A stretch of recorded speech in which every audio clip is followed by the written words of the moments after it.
Olá, bem-vindo ao podcast Ausculta, da Faculdade Arnes de Turbiara.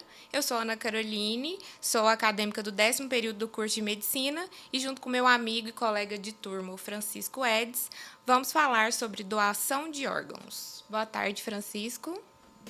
Boa tarde, Ana. Boa tarde, Catiúcia. Hoje nós tivemos o prazer e a honra de convidar a enfermeira Catiúcia Cristiane Freitas para participar conosco desse podcast, falar um pouquinho sobre o processo de doação, um tema tão importante e atual que estamos vivenciando no momento, né? Não só nesse momento, mas como sempre existiu, porém pouco divulgado, né? Nós convidamos, então, para falar do assunto de uma forma com muita clareza e experiência do que está falando, a enfermeira Catiúcia. Ela é gerente de transplantes da Secretaria Estadual de Saúde do Estado do Goiás. Boa tarde, Catiúcia. Boa tarde, eu agradeço vocês pelo convite. Toda oportunidade de falar sobre esse processo para nós é muito válida. Estamos aqui em pleno Setembro Verde, para falar um pouquinho e mobilizar sobre esse assunto que é a doação de órgãos. E a gente deixa o nosso profundo agradecimento aqui com relação a isso, né? A gerente estadual sair do setor dela em pleno setembro para vir nos prestigiar e nos contribuir com essa palestra é de muita importância. Muito obrigado. Viu? Por nada. É isso aí. Catiúcia, nós sabemos, né, que no mês de setembro nós temos a campanha nacional de incentivo à doação de órgãos e tecidos, assim como no dia 27 é o Dia Nacional, né, de incentivo à doação de órgãos no Brasil. É uma campanha que busca incentivar, conscientizar tanto a população em geral, né, quanto os profissionais de saúde, que hoje em dia a gente já percebeu que se os profissionais que trabalham na área da saúde ou dentro do hospital que faz uma captação, né, se eles estão conscientes da importância dessa doação, faz toda a diferença, né? Então, esse mês de setembro realmente um estímulo para todas as áreas, desde população em geral até profissionais de saúde, profissionais que trabalham dentro dos hospitais. Como é esse setembro verde para vocês? O setembro, nós fazemos um trabalho de conscientização durante todo o ano, né? É um trabalho que a gente chama aí um trabalho de formiguinha, porque é diário, é contínuo, mas o setembro é o mês que nós temos mais oportunidades, né, de parcerias e de interesse das entidades públicas e privadas, porque é o mês nacional, né? Temos o Dia Nacional da Doação de Órgãos, então foi escolhida aí a cor verde, né, representando a saúde e a esperança, né, daquelas pessoas que estão na lista de espera por um transplante. Então, nesse mês de setembro, a gente organiza diversas ações. Vamos ter um passeio ciclístico no dia 17 de setembro, onde teremos a presença de uma transplantada de São Paulo, triatleta, né, que transplantou o coração. Hoje ela é triatleta, vai estar conosco. Vamos fazer uma sessão de homenagens para os parceiros da doação de órgãos e diversas palestras sobre o tema. E ação também no dia 27, ações pontuais, blitz nas ruas. É um momento mesmo para a gente sensibilizar e fazer com que as pessoas conversem sobre isso. É muito bacana mesmo esse momento e essa interação mesmo com a população, né? Recentemente, nós ouvimos muito o assunto doação de órgãos, transplante de órgãos e tecidos, né? Por causa do Faustão, o apresentador de televisão, pela fama que ele tem, foi bastante divulgado. E a gente viu nas redes sociais, até nos corredores da faculdade mesmo, dúvidas muito pontuais, assim, que hoje a gente quer trazer de uma forma clara, né, para esclarecer e deixar todo mundo conscientizado do que realmente é. No caso do Faustão, as pessoas ficaram com dúvida em relação a por que ele foi tão rápido na fila. Ou como é que funciona direitinho isso? Por que uma semana depois ele já estava com o coração? Vamos conversar sobre isso e, para isso, a gente vai trazer perguntas que, no final, a gente pode tentar resumir e esclarecer para o pessoal, né? A primeira pergunta, a gente quer saber, assim, quem pode ser doador de órgãos? Para ser doador, hoje, inicialmente, qualquer pessoa pode ser um doador de órgãos. O que a gente quer é que as pessoas conversem e deixem esse desejo manifestado. Por quê?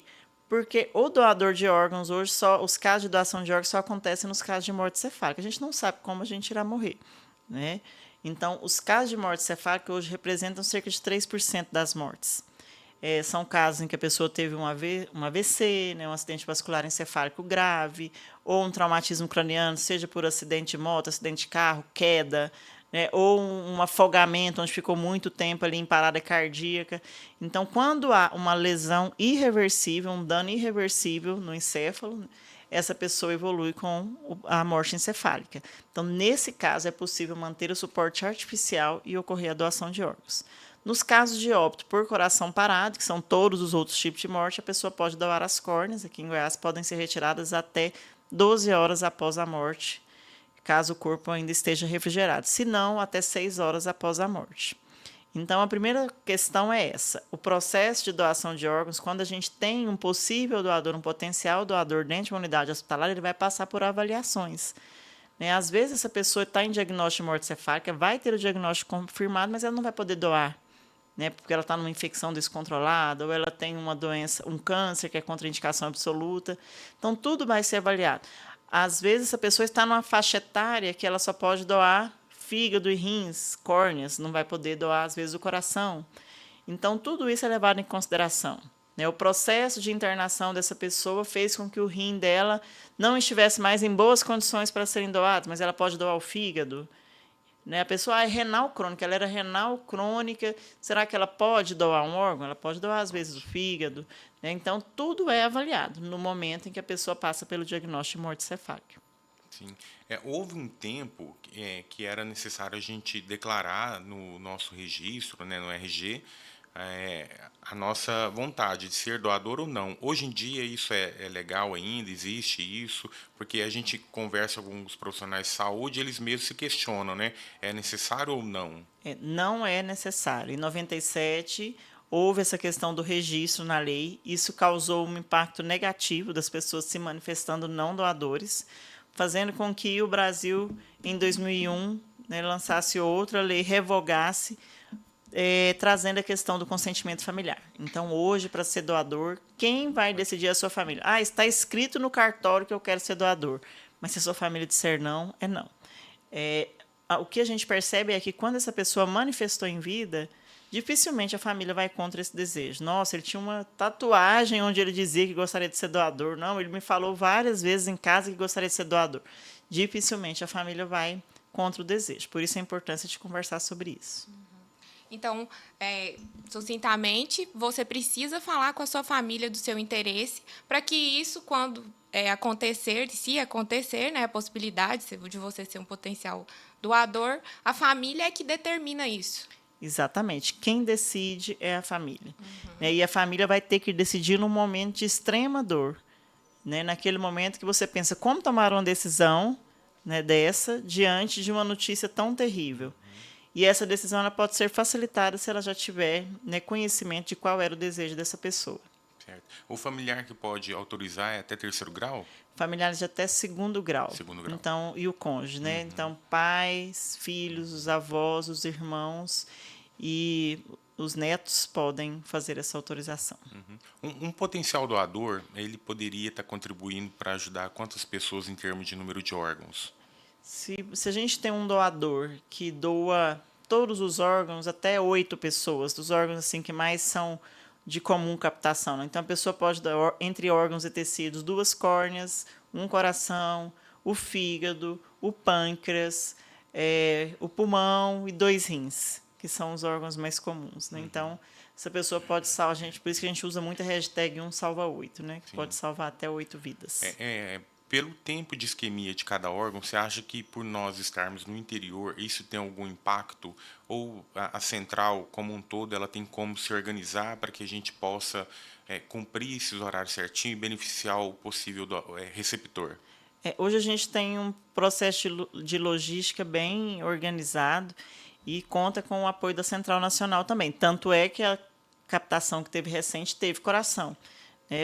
Os corações que nós captamos geralmente são para receptores do Distrito Federal ou de São Paulo, por conta justamente dessa logística. Então, se a cidade tem um aeroporto que pode pousar um avião, seja um avião do governo ou um avião da FAB, com certeza vai dar certo o processo, igual aconteceu aqui.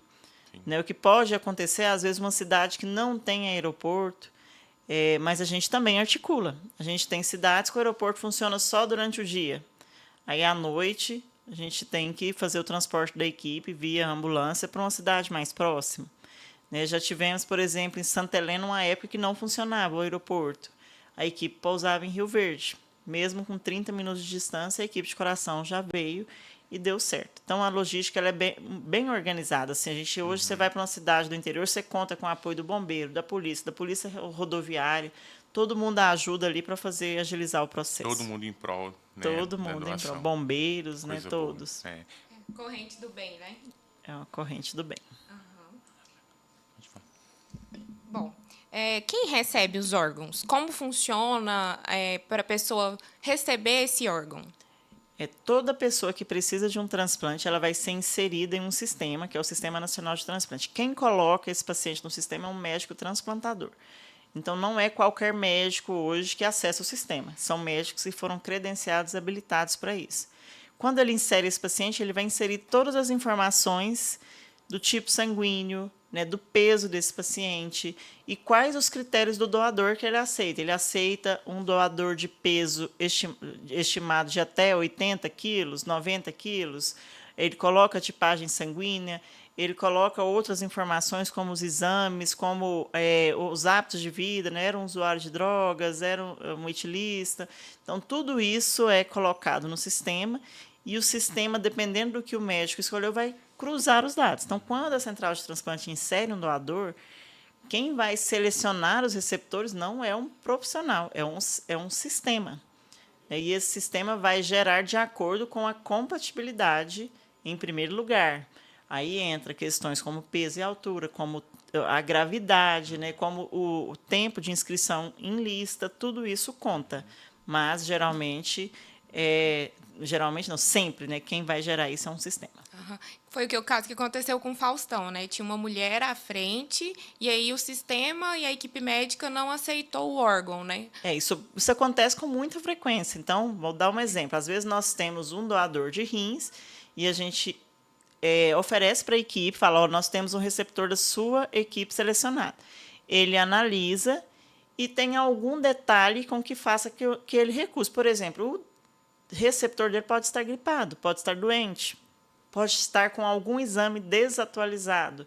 Então, ele fala, nesse momento, ele não pode transplantar. E aí ele recusa o órgão. Com essa recusa, ele tem que escrever e justificar para a central de transplantes, em papel, o porquê ele recusou. Então, da mesma maneira, pode ter acontecido com o Faustão, né? A gente não sabe o motivo da primeira equipe ter recusado, mas esse motivo foi comprovado, registrado e está arquivado. Então, é um registro assim, bem transparente, bem fidedigno ao que ele faz. Exatamente. Né? É muito bom isso. Com relação, como que funciona a parte da oferta do órgão pelo sistema? Há uma municipal, as esferas, municipal, estadual e nacional. Como que funciona essa logística? Quando nós temos um doador em Goiás, primeiramente o sistema vai gerar o cadastro, a lista dos receptores de Goiás. Então, como a gente faz fígado, faz rins, faz córneas, a lista primeiro são para esses pacientes. Aí vamos supor que fizemos e de fígado não tinha ninguém em Goiás compatível, ou o que foi selecionado não está em condição de fazer o transplante. Aí, nesse caso, nós vamos oferecer para a Nacional, a gente envia um e-mail para a Central Nacional, a Central Nacional vai gerar o ranking de acordo com todos os critérios e também de acordo com a logística, né? A logística que acontece que em tempo hábil para que seja para aquele receptor. A lista de espera pediátrica, ela é diferente. Então, os pediátricos são praticamente uma lista separada. Então, se eu tenho um doador pediátrico em Goiás, como eu não faço transplante, eu vou oferecer o rim pediátrico primeiro para a Central Nacional. Se não tiver nenhuma criança compatível, aí esse rim de uma criança pode ser implantado em um adulto. Mas se não tiver, por exemplo, nenhum coração compatível, aí a gente não retira o coração. Essa criança não vai doar. Entendeu? Entendi. Uhum. Aproveitando esse gancho aí da parte pediátrica, existe uma idade mínima e uma idade máxima para ser doador, potencial doador? O diagnóstico é a partir de 7 dias de vida de uma criança que nasceu a termo. pode ser doador a partir de qualquer momento que abriu o diagnóstico, fechou o diagnóstico, ele pode ser doador. O que pode acontecer é de não ter receptor compatível, porque no caso de criança tem que ser compatível tamanhos, né? Então, aqui em Goiás, os menores os doadores que nós já tivemos foram de 3 meses. Nós já tivemos 2 casos de bebê de 3 meses que captou rins. Aqui em Goiás, assim, qual é a cidade, o lugar, o hospital que faz mais transplantes, que tanto recebe quanto doa, né? Aí nós temos uma diferença. O Hospital Geral de Goiânia é o nosso principal transplantador.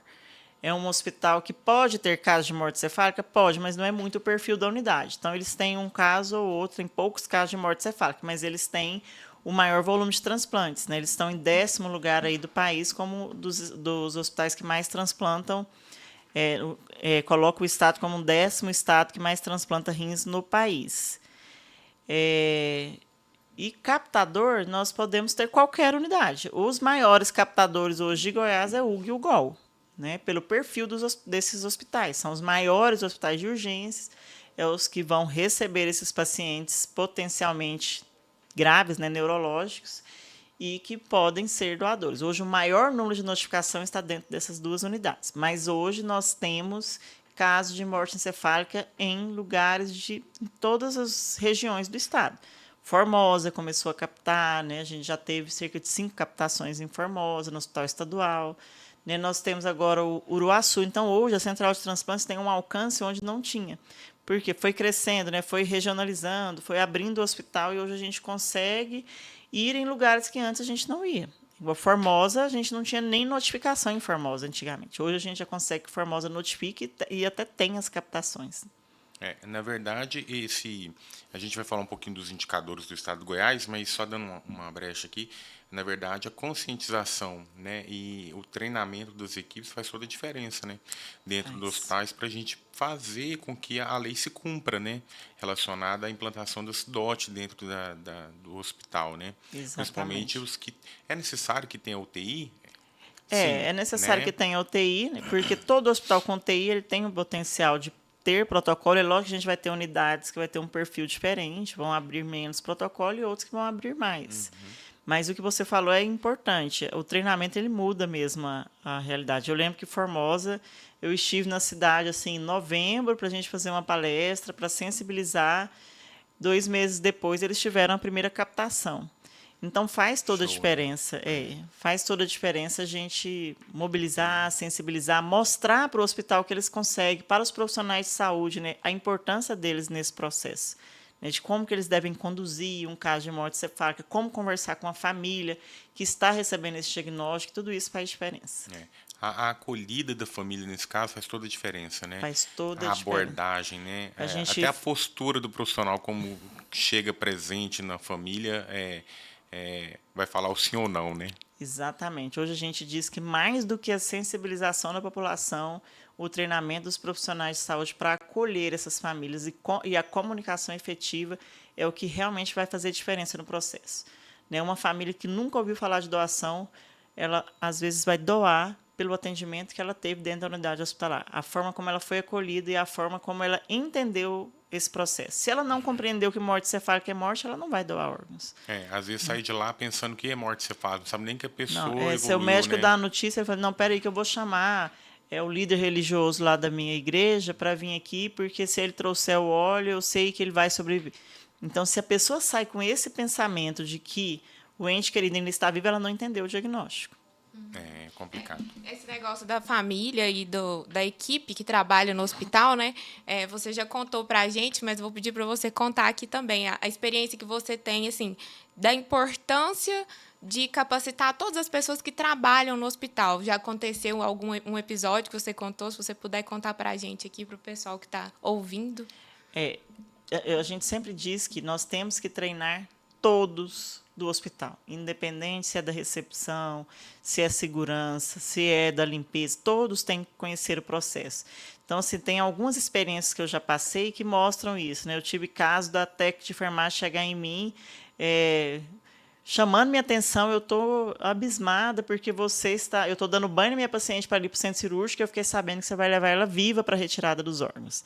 Então, eu tive que explicar para ela como funcionava o processo. Da mesma forma, a gente tem, no caso de diagnóstico de morte encefálica, o reflexo medular. A pessoa pode ter arrepios, a pessoa pode ter movimentos que não estão vindo do tronco, são movimentos que estão vindo da medula. E o que acontece? Já tivemos casos do profissional da limpeza chegar na família e dizer: não doa os órgãos porque ele está mexendo na UTI. Eu vi ele mexendo. Né? Então, os profissionais de saúde têm um papel extremamente importante. Se acontecer, você, como profissional de saúde, está dentro da UTI, aconteceu um reflexo medular. Nós temos reflexo que eles falam que é o reflexo de Lázaro, né? Que é o mais, de todos eles, é o que apresenta um movimento maior, né? Que a pessoa movimentar o tórax. É chamar os profissionais ali e explicar: gente, isso aqui aconteceu por esse motivo, porque não é um reflexo vindo do tronco, ele está vindo da medula. Fala do rabo da lagartixa, que se cortar o rabo da lagartixa, ele vai continuar mexendo. É um reflexo medular. Então, você explicando, né, eu já tive também a experiência do condutor de pacientes levando a paciente para o centro cirúrgico, perguntou para mim e para o médico: ela vai doar os órgãos? Vai. Nossa, que bom, pelo menos assim ela não fica sofrendo, né? Ou seja, na cabeça dele a gente estava levando ela viva. E não é assim. A salvação dela, né? A salvação, ele não entendeu nada do processo. Então, assim, para mim, toda oportunidade de conversar dessa dúvida é uma oportunidade de você esclarecer. Né? A gente não pode virar as costas para uma pergunta dessa, para um entendimento desse. Né? Eu sempre falo nas palestras, eu converso com todo mundo. Se eu entro no Uber e eu tiver uma oportunidade, eu vou conversar com o Uber sobre doação. Se eu sento na sala de espera de uma clínica para conversar com alguém, se eu tiver a oportunidade, eu vou falar de doação. Porque é dessa forma que a gente consegue ir mudando a realidade. Sim. E falando nisso, já puxando um pouquinho a sardinha, né? Você tem o dom para isso, né? No sentido de cativar a pessoa, né? De trazer a pessoa para entender. Eu assisti já 2 palestras suas, fora que eu te sigo no Instagram, né, e te acompanho direto. Então, assim, sou um fã, admirador do seu trabalho, com todo respeito. Somos. Obrigada. Então, assim, nada melhor que ouvir você falar. Que bom. Eu acho que você consegue transmitir isso.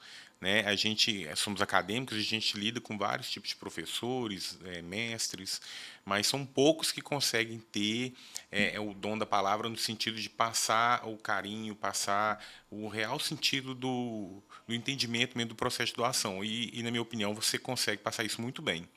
Obrigada. Isso é verdade. Aproveitar esse gancho, assim, para nós que somos estudantes de medicina, eu e o Francisco, o Francisco está mais envolvido no assunto, né? Mas a gente já tem uma ideia e a gente tenta sempre trazer para os nossos colegas, seja na forma do simpósio que a gente fez o ano passado, né? Que você estava e foi grandioso a sua presença. Obrigada de novo. Agradeço. Ou de outras formas, mesmo com uma conversa informal sobre a doação, sobre um ponto que saiu, uma notícia que saiu. O que você acha assim, que a gente poderia... um conselho, talvez, para nós, estudantes de medicina, que estamos nos preparando para a vida médica, dentro desse assunto, assim, o que você falaria para a gente ver mais e que você vê que alguns profissionais não veem, lá na frente vai ser talvez um empecilho na nossa carreira? Fazer o que vocês estão fazendo, né? Vocês, aqui, eu estou diante de 2 estudantes que já promoveram um simpósio abordando o tema, que hoje estão promovendo um podcast abordando o tema. Acreditar no processo e mobilizar para isso. Vocês, estudantes de medicina, eu digo que sempre a população tem uma confiança extrema nos profissionais, né? Que são médicos, principalmente. Eu sou enfermeira, então eu sei dizer assim, de como é diferente quando o médico está lá conversando e quando a enfermeira está conversando. Então, às vezes, a gente vai explicar para a família o que aconteceu, mas ela quer ouvir do médico. Então, vocês têm esse papel e eu acho que isso tem que começar na faculdade, realmente. O que eu percebo é que hoje isso é pouco falado nas faculdades. Um estudante de medicina não pode fazer a capacitação em diagnóstico de morte cefálica, mas pode ouvir sobre a morte cefálica, né? Pode aprender como funciona, como é o diagnóstico, ele pode saber de todas as etapas e contribuir, aqueles que têm habilidade de falar, que falem, que façam palestras, que promovam ações, né? Ações de sensibilização na comunidade. Eu acho que tudo isso é extremamente importante, faz toda a diferença no processo. Assim, vamos falar um pouquinho agora do que a gente viveu. A gente passou por um momento, ainda tem com relação à pandemia, né? A pandemia houve um impacto nacional, mundial, né, na verdade, no sentido de tudo, né, na nossa vida, né? Com relação à pandemia ligada à parte da doação de órgãos, afetou muito também? Muito. Afetou tanto que o Brasil só está conseguindo, agora saiu o Registro Brasileiro de Transplante semana passada, foi a primeira vez que o Brasil conseguiu alcançar os números de 2019. Então, com a pandemia, caíram os números de transplante e de doação. Aumentou fila, igual a nossa fila de lista de espera para córneas, hoje tem quase 1.600 pessoas. Um tempo de espera que, às vezes, antes era de 10, 15 dias, passou para 1 ano e meio.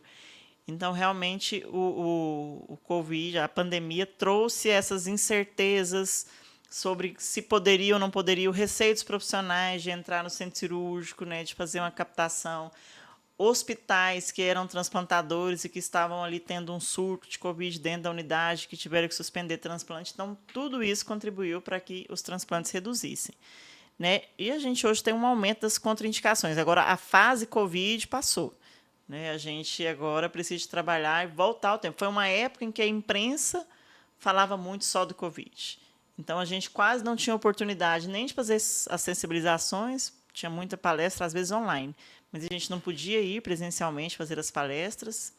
A gente não dava entrevista para a imprensa, porque a imprensa voltada muito para o foco só da pandemia, o que era justo, mas tudo isso prejudicou os transplantes.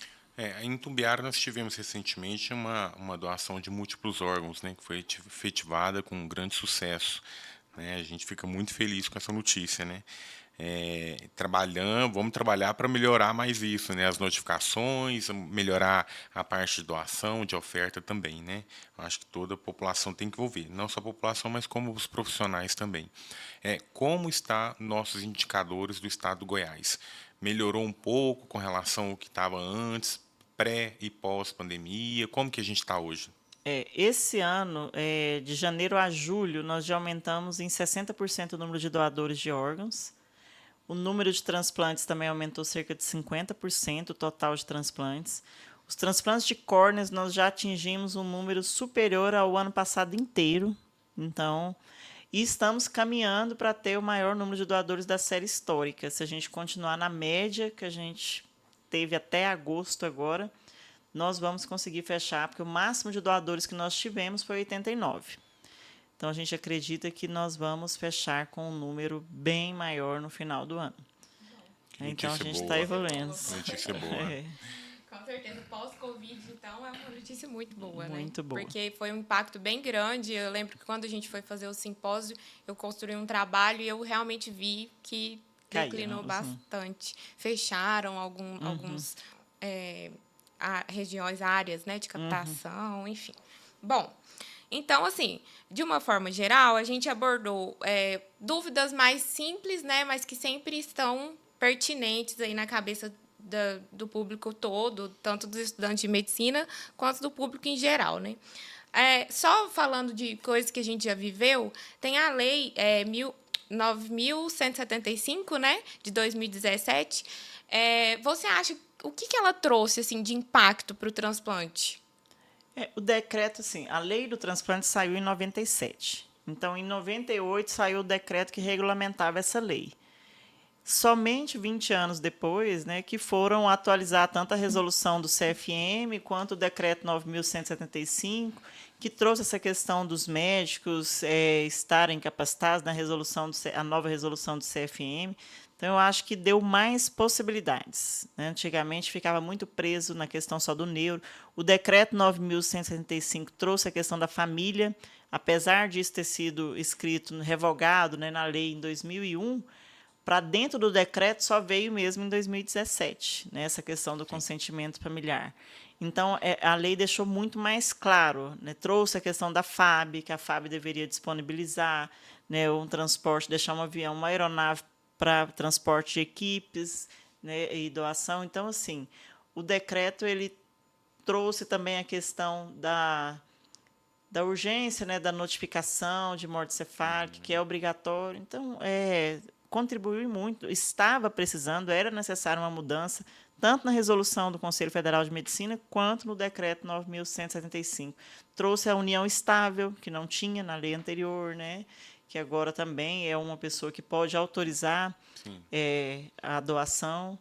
Então, assim, só pontos positivos. Coisa boa. Falando um pouquinho ainda do decreto de 2017, a gente sabe que o médico que pode estar realizando o fechamento do diagnóstico é um neuro, pode ser um neuroclínico, neurocirurgião ou intensivista, que desde que tenha o treinamento, quem que fornece esse treinamento para essa equipe? Tem que ter no mínimo 10 fechamentos de protocolo de morte cefálica? Como que funciona mais ou menos? A resolução trouxe que o médico tem que estar capacitado. Então, hoje, independente se o médico é neuro, é intensivista, né, ele trabalha dentro da UTI, ele pode realizar o diagnóstico, desde que ele já tenha feito 10 diagnósticos. Aí a gente sugere para aquelas pessoas que estão, os médicos que estão na UTI, está acompanhando o diagnóstico, assina junto ou registra, né, no relatório junto com o médico para contar como acompanhamento, porque é ou realizado ou acompanhado 10 diagnósticos. Caso não tenha, tem o curso de diagnóstico de morte cefálica. Esse curso ele é um curso de 8 horas, né, que tem 4 horas teórica, 4 horas prática. Esse ano nós já promovemos 3 cursos de diagnóstico de morte cefálica. Passando setembro, a gente já vai organizar mais um. E a intenção é ter o maior número de médicos capacitados para que possam realizar o diagnóstico. Entendi. Então, o médico não precisa ser especialista para ele fazer? Não precisa de ser intensivista, não precisa de ser neuro. Ele pode ser um médico da UTI, plantonista da UTI, que vai realizar o diagnóstico, só que ele tem que ter o treinamento. Isso é bacana para a gente saber, né, que se alguém, quando formar, tiver o interesse, exatamente, pode procurar, né, uma forma... médico que está dentro da UTI, ele tem que procurar se capacitar para fazer, porque ele vai, em um momento ou outro, ele vai acompanhar um diagnóstico de morte cefálica. Então, é bastante importante, né? Exatamente. Assim, sem questionamento sobre a importância disso e acho que faz o profissional ter um diferencial, né? A gente vê alguns assim que não vão atrás, e isso pode fazer muita diferença até na forma que a gente vai cuidar do nosso paciente, né? Exatamente. A gente fala que existe uma subnotificação, né? Por conta dessa questão do profissional, às vezes, achar que isso dá trabalho. Porque não é diferente você ter um paciente dentro da UTI que teve uma parada cardíaca, que você vai lá, tenta reverter essa parada e não dá certo e atesta o óbito, de você pegar um paciente que tem todos os sinais clínicos da morte cefálica e seguir todas as etapas da legislação, né, com a central de transplantes ali em cima, validando todas as etapas do processo. Então, muitas vezes, isso deixa os profissionais assim, não vou mexer com esse diagnóstico, porque isso é muito difícil, vamos esperar esse paciente evoluir, porque em algum momento ele vai evoluir para a parada, o que não pode, né, gente? Tem que pensar em vários aspectos. É o leite de UTI que está sendo ocupado, é uma família que está ali todos os dias sofrendo, sabendo da gravidade, e uma pessoa em morte cefálica jovem, ela fica 15, 20 dias, dependendo da manutenção, fica muito tempo. Uma coisa importante que você falou é gerando ocultação de cadáver, né? Ocultação de cadáver. Se você comprova um diagnóstico de morte cefálica, às vezes não quer desligar o suporte, mas a lei traz isso bem claro. Né? Se confirmou o diagnóstico, você retira o suporte e entrega o corpo para a família. Como que você conversa com a família sobre doação, mas não quer entregar o corpo para ela se ela nega a doação? Vou esperar ele parar. Não tem por que esperar. Não é coma. Coma você não pode desligar aparelho, aí realmente isso é contra a lei. Mas na morte encefálica você tem que retirar o suporte e entregar o corpo para a família, porque isso pode caracterizar uma ocultação de cadáver. Né? O horário da morte é o horário que o médico fez o último exame. Então, esse é o horário do óbito, é o que vai para o encaminhamento do IML, é o que vai para a DO. Mesmo que a pessoa que, igual de Itumbiara, o caso que teve, fechou o diagnóstico 2 horas da tarde hoje, amanhã que teve a doação, no outro dia que vai ter a doação. Então, mas o horário da morte continua o mesmo. Sim. Outra coisa importante também é a gente falar sobre a responsabilidade do cumprimento de prazo com família, né? Exatamente. A família em primeiro lugar, né? Sim. Hoje a nossa equipe está preparada para acolher a família tanto no sim quanto no não. A gente não pode julgar uma família que nega a doação. A gente não sabe o que tem por trás daquilo. Primeiro, que é muito difícil receber uma notícia de morte. Segundo, porque ela talvez não teve oportunidade de conversar sobre a doação. E terceiro, porque a gente não sabe como foi o atendimento daquela pessoa na unidade. Então, a gente não pode negar deixar de acolher essa família, tanto no sim quanto no não. E a gente combina prazos. Então, se a família fala para a gente que ela dá um prazo máximo de 24 horas e que ela não abre mão disso, a gente vai cumprir o prazo em 24 horas. Então, às vezes, nós vamos deixar de receber uma equipe de coração porque a equipe está pedindo um prazo maior. Mas a gente vai cumprir o que a família quer. Então, vai doar só rins, mas não vai doar coração porque não deu tempo. Não dá tempo da gente articular para essa equipe chegar aqui. Então, o desejo da família em primeiro lugar. Muito importante. A gente ter esse compromisso com eles de cumprir o prazo estabelecido. Por isso que é tão importante a forma de falar com a família, né, de abordar a família, né, dos profissionais. A família tem que ter consciência do que realmente está acontecendo, tem que ser o mais claro possível, deixar a família ciente mesmo de todos os processos que virão, né? Exatamente. A comunicação efetiva ela é fundamental dentro do processo de diagnóstico de morte cefálica. Sempre lembrando que são 2 etapas. Primeiro o diagnóstico, depois a gente pensa em doação. Né? Primeiro é você ter uma comunicação efetiva para a família entender o diagnóstico. E quando você chegar lá no final para falar para ela que realmente foi confirmado o diagnóstico de morte cefálica, ela entendeu que morte cefálica é morte. O que a gente tem é que, às vezes, a família recebe essa notícia e fica assim, tá, e que hora que eu vou tirar ele do hospital? Não, mas eu posso levar ele para casa desse jeito? Sim. Ela não entendeu. Aí você tem que explicar. Quando a nossa equipe está junto, que o médico dá a notícia final, a primeira coisa que a gente pergunta para a família, você entendeu o que o médico falou? Ficou alguma dúvida? Por quê? Porque se essa família tem dúvida, eu não vou falar de doação. Né? Se a família não tem certeza da morte, eu não falo de doação. Então, e a gente tem que deixar isso claro para os profissionais de saúde, nós não podemos conversar sobre doação com uma família que não tem, um paciente que não tem diagnóstico de morte cefálica fechado. Somente após a comprovação do diagnóstico é que a gente conversa sobre essa possibilidade. Uma coisa importante também para nós profissionais da saúde é assimilar também o quanto é importante, além do fechamento do protocolo, a manutenção desse potencial doador. Às vezes a gente esquece de manter esse paciente, né? Essa manutenção, quanto que ela é importante. Exatamente. Né? O suporte artificial é que vai manter os órgãos viáveis para uma doação.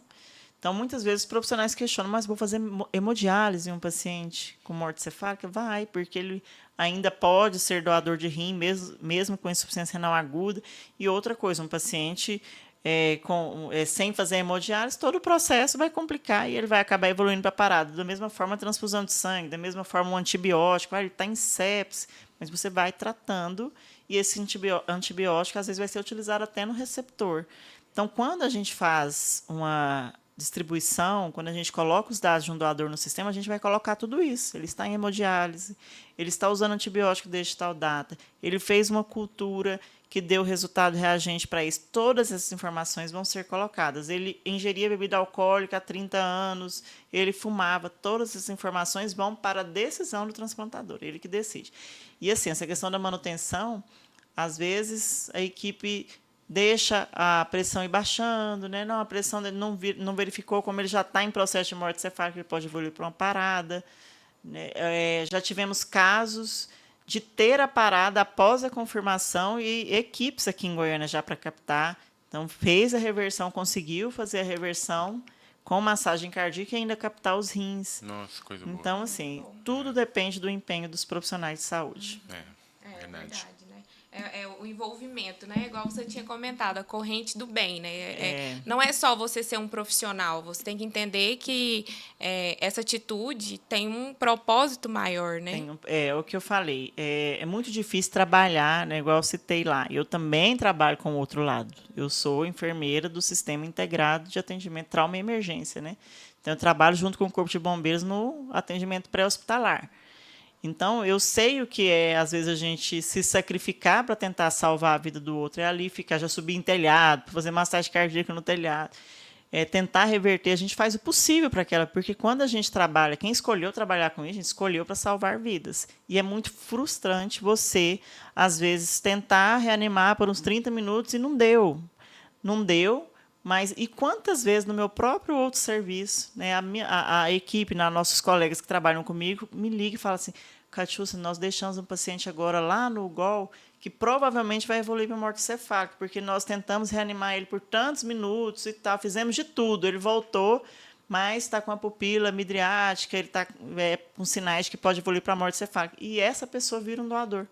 E essa pessoa salva outras vidas. Então, aquilo tudo teve um propósito.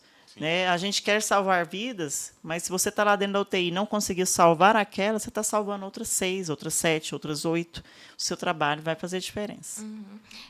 Catiúcia, só uma dúvida, assim, e o pós-transplante? A central tem um apoio pós-transplante para a pessoa que recebeu o órgão? Como Nós estamos funciona? agora montando um serviço, a gente já está com 2 psicólogas para trabalhar essa parte do pós-transplante, que é ligar para esses pacientes, fazer um acompanhamento, né, de como está. Então, eles têm um tempo, 3 meses, 6 meses, fazer as ligações e as perguntas já direcionadas para saber essa evolução. Então, é um trabalho que ainda está acontecendo, mas é interessante eu citar também um trabalho que é feito com as famílias doadoras. Hoje, a gente tem uma psicóloga que faz um trabalho com essas famílias que doaram. Então, ela entra em contato com todas, ela faz um acompanhamento com todas para saber como foi o feedback da doação, se essa família está precisando de algo, né, faz encaminhamentos. E, para o futuro, a gente quer fazer o trabalho também com a família que não doou, né, de acolher também essa família e entender, né, o porquê da não doação, porque é um trabalho que você faz e que, às vezes, a pessoa vai te falar, não, eu não doei naquele momento, mas depois eu arrependi, eu gostaria de ter doado. Agora eu entendi o processo. Agora eu entendi o processo, vai mobilizar a família, né? A semana passada nós tivemos a abertura do Setembro Verde, teve uma família presente, de um doador de 19 anos, e ele citou, né? O pai citou, né? Que agora tem pessoas da família que viraram doadoras por conhecerem o processo.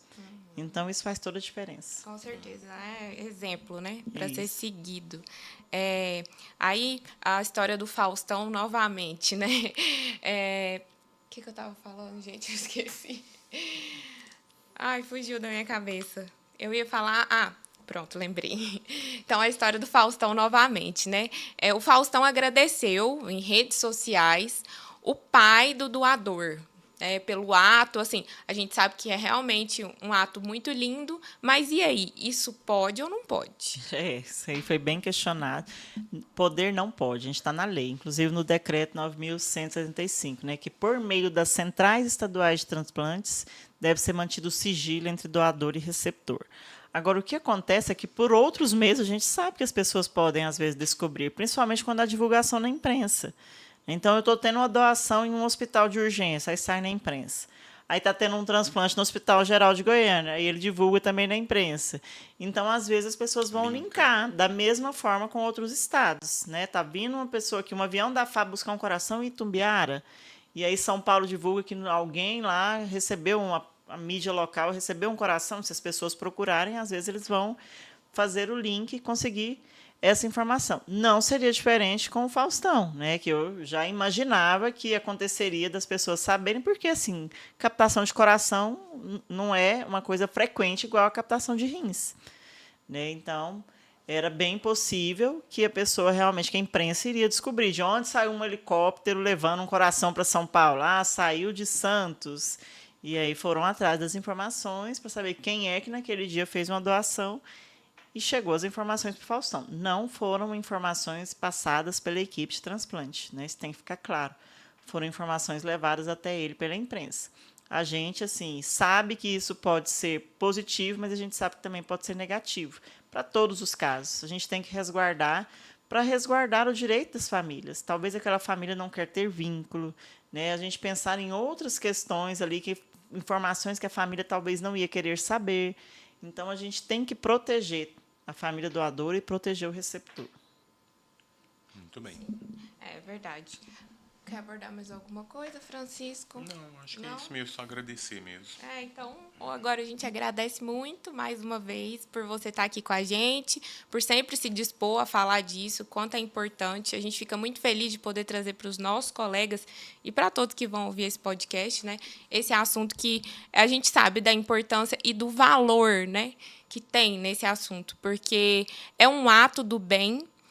As pessoas que trabalham estão uma corrente de bem, porque elas buscam ajudar mesmo, e quem recebe carrega esse bem para o resto da vida, né? Assim, pode transformar uma vida que estava desacreditada e pode permitir que essa vida traga bons frutos. Você falou da triatleta, né? Exatamente. É um exemplo que a gente tem. Eu também vi ela falando outro dia numa reportagem.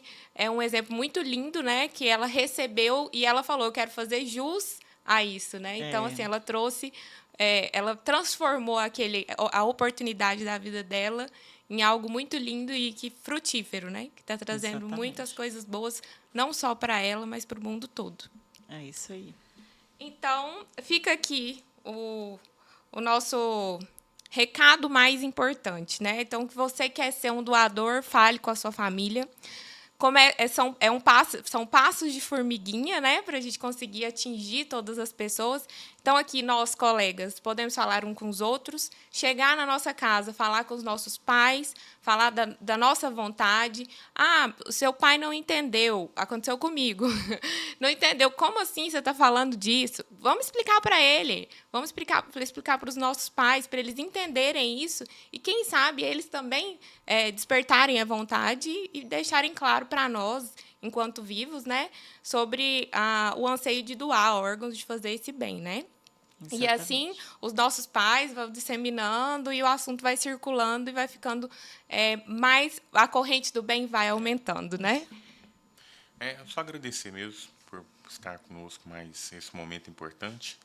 E seja sempre muito bem-vinda aqui na nossa faculdade, em Itumbiara, onde que é sempre um prazer estar com você. Obrigado, viu? Eu que agradeço, parabéns para vocês aí. Obrigada também, porque a gente precisa de pessoas que sejam parceiras do processo. Central de transplante sozinha não dá conta, né? Aqui nós já sabemos que em Itumbiara tem profissionais que mobilizam, né? O Francisco está direto falando comigo, que mobilizam e pensam na doação. Vocês podem ter certeza que vocês estão plantando a sementinha aqui na cidade de vocês. Né? A gente até tinha um acordo de não fazer viagens esse mês de setembro, devido à grande demanda, mas quando o Francisco chamou, eu falei assim, vale a pena, porque ele está muito empenhado nesse processo, vocês estão trabalhando, e a cidade precisa de ouvir mais sobre isso. Né? Tivemos uma captação recente, a gente queria aproveitar esse momento para sensibilizar mais pessoas. E hoje foi magnífico. Através do convite que vocês fizeram, a gente conseguiu uma palestra grande aí, né, que foi no Senac, com vários profissionais de saúde, e que eu tenho certeza que a gente deixou uma sementinha ali que vai ser espalhada. Com certeza. Eu estive lá e eu pude ver. Então, assim, esse é o magnífico desse trabalho, né? A gente faz com amor, consegue passar, né? Eu falo sempre que é muito mais do que técnica. Sim.